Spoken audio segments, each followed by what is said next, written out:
Film शुरू होती है मार्कस नाम के एक लड़के से, जिसे पुलिस गिरफ्तार करके अपने साथ ले जा रही थी और हम उसके चेहरे पर काफी उदासी देखते। वहीं उसकी मॉम और बहन भी खड़ी हुई थी, जो उसके जाने से बहुत दुखी। यहाँ मार्कस की बहन अपनी कहानी बताने लगती है कि हमारी फैमिली कई सालों से अमेरिका के एक शहर सेलम में रह रही है और इस शहर सेलम की तारीख बहुत ज्यादा खौफनाक और डरावनी है, क्योंकि 17वीं सदी में यहाँ विच ट्रायल बहुत ज्यादा किया जाता था, यानी औरतों को चुड़ैले समझकर मार दिया जाता। इनमें बहुत सारी आम बेगुनाह औरतें भी थी, जिन बेचारियों को भी विचेस समझकर मार दिया गया। अब मार्कस की बहन, जिसका नाम बिली था, बताती है कि मैं अपने घर में अपनी मॉम और 2 भाइयों के साथ रहती हूँ। एक तो मार्कस है, जिसे पुलिस ले गई है, और एक छोटा था। हमारे साथ अंकल भी रहते हैं, जो एक आलसी इंसान थे। और अब यहाँ से कहानी पास्ट माजी में चली जाती है, जहाँ हम बिली के दोनों भाइयों को देखते हैं। वो जब साइकिल से घर जा रहे थे तो उनके छोटे भाई को जंगल से कुछ आवाज आती है, जिसका पीछा करते हुए वो जंगल में बने एक खंडर जैसे घर में जा पहुँचता है। चेक करने पर उसे वहाँ एक चाकू और एक डायरी मिलती है। तभी यहाँ उसका बड़ा भाई मार्कस भी आ गया। ये दोनों चीजें देखकर वो जल्दी से अपने भाई के हाथ से उन्हें छीन लेता है। मार्कस ये देखकर समझ गया कि जरूर ये घर किसी पागल इंसान का होगा, जब भी तो ये चीजें उसने यहाँ रखी हुई हैं। इसीलिए वो अपने भाई को फौरन यहाँ से निकलने को कहता है और दोनों भाई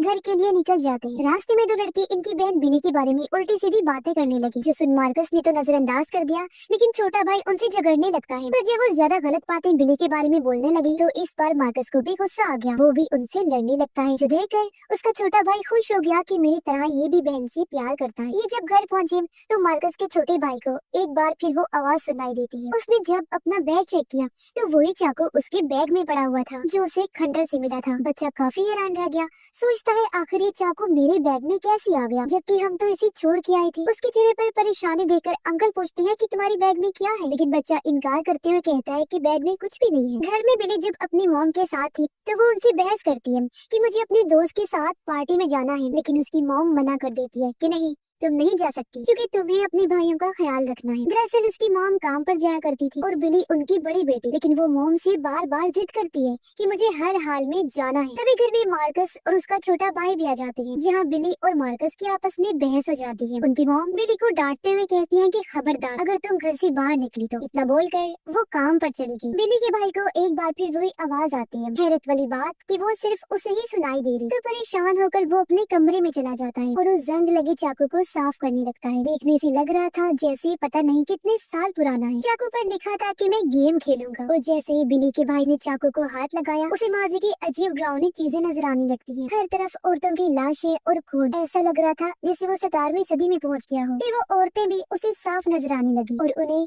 विच समझकर किस किस तरह मारा गया था वो सब वो देख पा रहा था। तभी उसके दरवाजे पर कोई आ गया, इसलिए मार्कस का भाई चाकू की दूसरी साइड पर लिखी गई लाइंस नहीं पढ़ पाता। इस चाकू को देखने से साफ लग रहा था जैसे ये किसी तरह का कर्ज यानी श्राप है। लेकिन अब धीरे धीरे मार्कस का भाई इस आवाज के कब्जे में आ रहा था। उसका बर्ताव भी अजीब हो रहा था और आवाज उसे जो जो कह रही थी वो वैसा ही कर रहा था। तभी कमरे में मार्कस आ गया, जो अपने भाई को कहता है कि मैं तुम्हारे साथ मूवी देखना चाहता हूँ। वो अपने भाई को लेकर बाहर आ गया, जहाँ ये तीनों बहन भाई और बिली की दोस्त मूवी देखने लगते। लेकिन यहाँ भी उनके भाई का बर्ताव अजीब हो रहा था। उसकी हालत देखने से साफ लग रहा था जैसे वो किसी के कंट्रोल में होता जा रहा है। उसे वही आवाज सुनाई दे रही थी, जिसकी बात मानकर वो अजीब हरकतें कर रहा था। जहाँ उसकी ऐसी हालत पर मार्कस को शक होने लगता है। इतनी ही देर में यहाँ बिली का वो दोस्त भी आ गया, जिसके साथ वो पार्टी में जाना चाहती थी, और उनके अंकल भी। यहाँ मार्कस और बिली की पार्टी को लेकर एक बार फिर बहस हो जाती है। उसके अंकल बिली को कहते हैं कि तुम्हारी मॉम का ये हुक्म था कि तुम घर से ना निकलो, पर क्योंकि उसका दोस्त उसे लेने आ गया था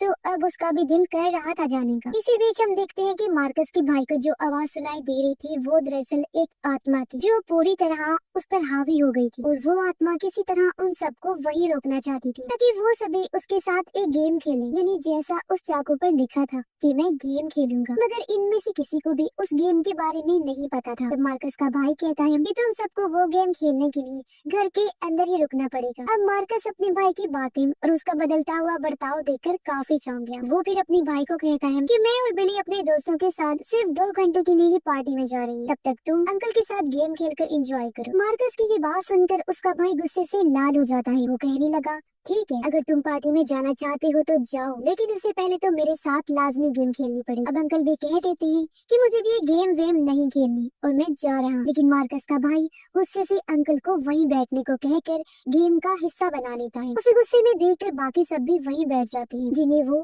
गेम के असूल बताता है। फिर वो सबको अपने साथ ये दोहराने को कहता है कि I will play and I will not quit, यानी मैं गेम खेलूंगा और इसे नहीं छोड़ूंगा। जब सबने ये बोला तो मार्कस का भाई अपने बैग से वही चाकू निकालता है। उसके हाथ में चाकू देकर मार्कस फौरन वो चाकू छीन लेता है क्योंकि उसे कुछ गड़बड़ लग रही। इसकी कुछ देर बाद बिली मार्कस को कहती है कि मैं अपने दोनों दोस्तों के साथ पार्टी में जाना तो चाहती हूँ, लेकिन इस छोटे भाई को ऐसी हालत में कैसे छोड़ूं? कुछ घंटों की बात है लेकिन मुझे इसकी टेंशन लगी रहेगी। इस पर मार्कस कहता है कि तुम बेफिक्र होकर जाओ, मैं हूँ ना यहाँ, इसका ध्यान मैं रख लूंगा। इसलिए बिली अपने दोस्तों के साथ वहाँ से निकल जाती है, लेकिन उनके भाई के अंदर की आत्मा बहुत ज्यादा गुस्से में आ जाती है और वो चिल्लाकर मार्कस को कहती है कि इस चाकू पर जो लफ्ज लिखे हुए हैं उसे तुम दोहराओ। और जैसे ही मार्कस उन लफ्जों को पढ़ता है उसे भी अपने भाई की ही तरह अजीब डरावनी चीजें नजर आने लगती हैं, जिससे वो इतना ज्यादा घबरा गया कि वही बेहोश हो जाता है। होश आने पर मार्कस का छोटा भाई उसके पास आया जो अब नॉर्मल लग रहा था। वो कहता है कि तुम बेहोश हो गई थी और मैंने अंकल की मदद से तुम्हें बिस्तर पर लिटाया। कुछ देर बाद जब छोटा भाई अपने कमरे में सो रहा था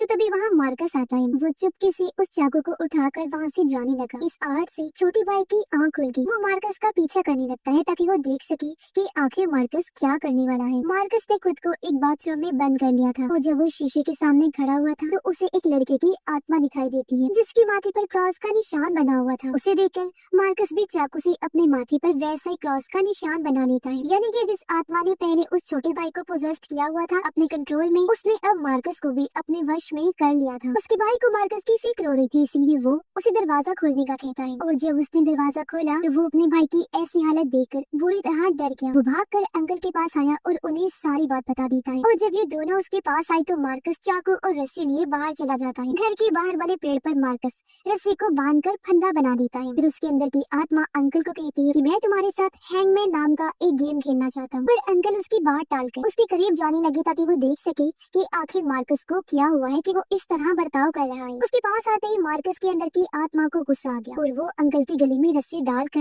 उन्हें फंदे पर लटका देता है। फिर रस्सी खींचकर उनकी जान ही ले लेता है। उधर पार्टी में बिली अपनी दोस्त के साथ बातें कर रही थी। कहती है कि मैं अब इस शहर में रहना नहीं चाहती, मैं अपनी दोस्त के साथ जब शादी कर लूंगी तो हम ये शहर छोड़ के चले जाएंगे। तभी बिली की ड्रिंक खत्म हो गई जो लेने वो अंदर जाती है, पर तभी वो अपने दोस्त के साथ किसी और लड़की को देख लेती है। वो टूट गई क्योंकि उसे समझ आ गई थी कि ये मुझे धोखा दे रहा है, इसीलिए वो रोते हुए पार्टी छोड़कर घर के लिए निकल जाती है। बाहर बिली की दोस्त जब अकेली थी तो तभी यहाँ मार्कस आ जाता है। कुछ टाइम बाद यहाँ बाकी लोग भी आ जो मार्कस की ऐसी हालत देखकर घबरा जाते हैं। अब मार्कस उनके एक दोस्त को पकड़कर कब्जे में ले लेता है। उसने लड़की को पकड़कर उसके गर्दन पर चाकू रख दिया था और वो उन सबको अपने साथ गेम खेलने के लिए कहता है। तब उसकी बात मानकर सब लोग गेम खेलने लगे जो दरअसल हाइड एंड सीक का गेम था, इनकी लुका छुपी। बिली जब घर के लिए जा रही थी उसे रास्ते में अपना छोटा भाई मिलता है जो बता रहा था कि मार्कस को एक आत्मा ने पोजेस्ट कर लिया है और उसने अंकल को किस तरह लटकाकर मार दिया, लेकिन बिली को उसकी बातों पर यकीन नहीं होता। इतनी ही देर में यहाँ बिली की दोस्त भागती हुई आई और वो घबराई हुई थी। मार्कस के बारे में उसे बताने लगती है। ये सुन बिली समझ गई कि इसका मतलब मेरा छोटा भाई सही कह रहा था और वो अपने छोटे भाई को कहती है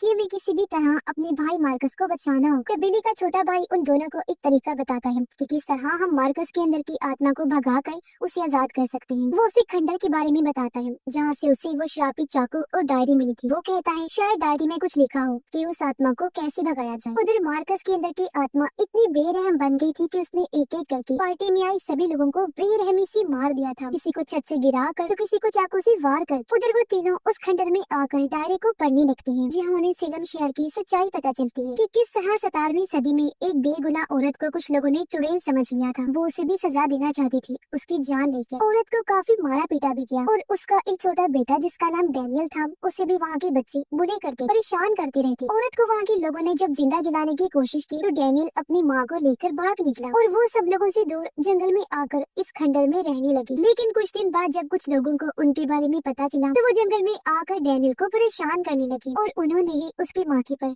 चाकू से क्रॉस का निशान बना दिया था। ये सब पढ़कर बिली काफी हैरान रह गई। उसे घबराहट भी हो रही थी इसलिए वो डायरी में आगे की कहानी नहीं पढ़ पाई। लेकिन तभी उनके सामने डैनियल की मॉम और उनके जैसे बेगुनाह लड़कियों की आत्माएं आ जाती हैं जिन्हें भी विच समझकर मार दिया गया था और वो बिली से डायरी को पढ़ने का कहे जिससे पता चला कि उन बच्चों ने फिर डैनियल को फांसी पर लटका दिया और इसी चाकू से उसे मार दिया जिससे उसके माथे पर निशान बनाया गया था। फिर वो सब उसकी लाश के सामने गेम खेलने लगे। अपने बेटे की मौत से डैनियल की मोम पूरी तरह टूट गई। वो हमेशा रोती रहती थी लेकिन फिर वो पूरी तरह बदल गई। उसने डीमन शैतान की पूजा करना शुरू कर दी और वो पूरी तरह विच बन गई ताकि उन लोगों से अपने बच्चे की मौत का बदला ले सके। फिर उसने अपने मरे हुए बेटे डैनियल की हड्डियों से वो चाकू बनाया ताकि वो एक बार फिर अपने बेटे को वापस पा सके, वो भी शैतानी रूप में। तब ऐसा हुआ भी, वो शैतानी रूप में वापस लौट आया और उसने वही उन सब लोगों को मार दिया। और जो कोई भी उन गेम्स को खेलता है, अगर तो वो हार गया फिर वो मारा जाता है, लेकिन अगर वो आखिरी सर्वाइवल होता है, इन्हें जिंदा बचता है,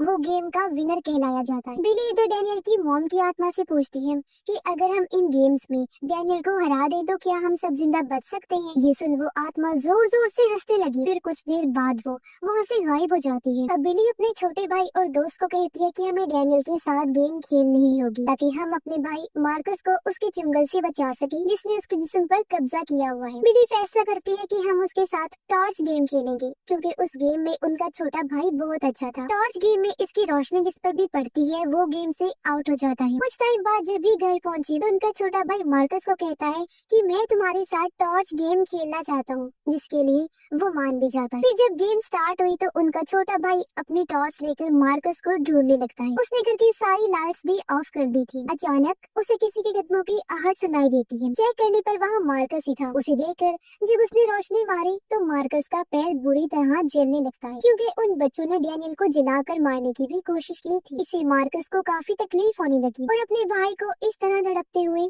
उसका छोटा भाई नहीं देख सकता था, इसलिए वो फौरन टॉर्च हटा लेता है। लेकिन मौके का फायदा उठाकर मार्कस के अंदर डैनियल की आत्मा वहाँ से भाग जाती, जिसके बाद बिली, उसका भाई और दोस्त तीनों मिलकर अब मार्कस को ढूंढने लगते हैं। और तभी उन्हें छत से खून टपकता हुआ नजर आता है, जो और किसी का नहीं बल्कि मार्कस का ही था क्योंकि वो ऊपर बैठा हुआ था। इसीलिए अब ये तीनों एक साथ मिलकर उस पर टॉर्च मारने लगते हैं, जिससे एक बार फिर मार्कस जलने लगा। और इस बार बिली अपने भाई को दर्द में देखकर दुखी हो जाती है, इसीलिए फौरन उसने टॉर्च हटा ली। अब कुछ देर बाद मार्कस जख्मी होकर छत से नीचे गिर जाता है। वो जब चेक करने उसके पास गई तो मार्कस अपने पास रखी हुई टॉर्च को बिली की दोस्त पर कर देता है, जिससे वो बुरी तरह जलने लगती है। देख बिली उस श्रापित चाकू से मार्कस पर हमला कर देती है, जिससे वो बिली की दोस्त को छोड़ देता है। इसके बाद बिली, उसका भाई और दोस्त किसी और जगह पर जाकर छुप जाते हैं। यहाँ बिली का भाई उन्हें बताता है क्योंकि ये चाकू डैनियल की हड्डियों से बना हुआ है, तो इसका मतलब उसकी आत्मा का असली सोर्स ये चाकू ही है, जिसके जरिए ही हम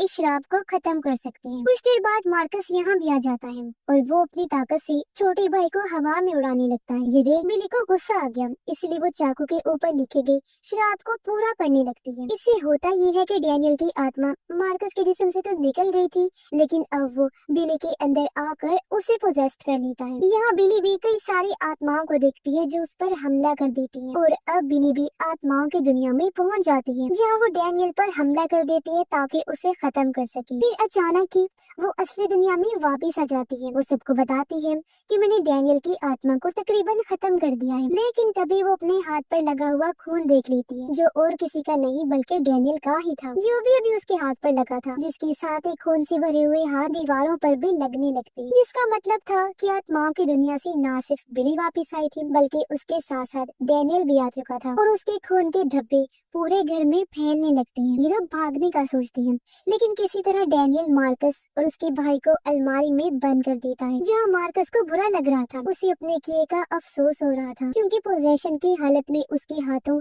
न जाने कितने लोगों की मौत हो गई थी। इस पर उसका छोटा भाई मार्कस को समझाने लगा कि भाई इसमें तुम्हारी कोई भी गलती नहीं है, तुम परेशान ना हो क्योंकि तुमने कुछ भी जानबूझ के नहीं किया। बाहर बिली पर डैनियल हमला कर देता है, लेकिन वो उसका सामना करती है। फिर मदद के लिए अपने भाई मार्कस को बुलाने लगती है। अब किसी तरह मार्कस अलमारी का दरवाजा तोड़कर बाहर आ गया। वो उसे रोकने के लिए आगे बढ़ा, लेकिन डैनियल इतना ताकतवर था कि वो मार्कस को दूर फेंक देता है। तब यहाँ पर बिली का छोटा भाई भी आ गया, जो काफी गुस्से में था, और वो डैनियल को अपने साथ एक गेम खेलने का कहता है। अब गेम खेलने के लिए जैसे डैनियल उसके करीब आने लगा, तभी बिली का छोटा भाई उस श्रापित चाकू को डैनियल के अंदर घुसा देता है, जिससे वो वहीं गिर गया। फिर वो जलकर राख बनने लगा और काले धुएं की सूरत में वहाँ से गायब हो जाता है। ये देखकर वो लोग काफी खुश हो जाते हैं क्योंकि उन्हें लग रहा था कि हमने डैनियल को खत्म कर दिया है। फिर अगले दिन मार्कस खुद को पुलिस के हवाले कर देता है क्योंकि उसे लोगों की मौत से बहुत शर्मिंदगी हो रही थी, और ये वही सीन है जिसे हमने कहानी की शुरुआत में देखा था। अब कुछ टाइम बाद हम उसी खंडर को देखते हैं जहाँ आग जलती हुई अचानक बुझ जाती है, और हम उसके अंदर उसी श्रापित चाकू और डायरी को देखते हैं, जिससे हमें पता चलता है कि मौत का ये खेल अभी खत्म नहीं हुआ, यानी डैनियल की आत्मा एक बार फिर लौट कर आएगी। जब कोई इस चाकू और डायरी को लेगा तो तो मौत का सिलसिला एक बार फिर शुरू हो जाएगा और इसी भयानक एंडिंग के साथ ही इस फिल्म की कहानी भी यहीं पर खत्म हो जाती है।